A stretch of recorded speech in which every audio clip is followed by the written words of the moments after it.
თითქორის ველზე ეგრეთ წოდებული დრიპტაობისთვის ქვემო ქართლის პოლიციამ ადმინისტრაციული სამართალდარღვევის ფაქტზე 4 პირი დააჯარიმა.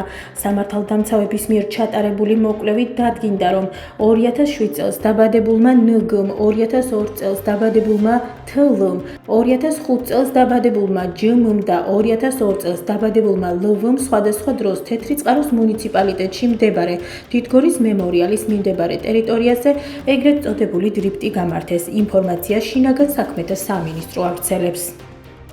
სოფელ კუშჩუში წყალმომარაგების ინფრასტრუქტურის რეაბილიტაციის მნიშვნელოვანი პროექტი ხორციელდება. პროექტის ფარგლებში უკვე მოეწყო წყალმომარაგების ჭაბურღილი, სასმელი წყლის მაგისტრალური და შიდა ქსელი. პროექტის დასრულების შემდეგ სოფელ კუშჩუს მოსახლეობა სრულფასოვანი და უწყვეტი წყალმომარაგებით ისარგებლებს. პროექტი რეგიონული პროექტების ფონდიდან ფინანსდება და მისი ჯამური ღირებულება 838.769 ლარში ადგენს.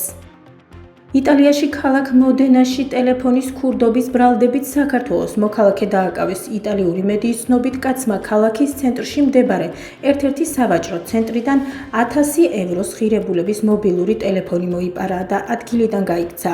კაცი მაღაზიის თანამშრომლებმა შენიშნეს და პოლიცია გამოიძახეს.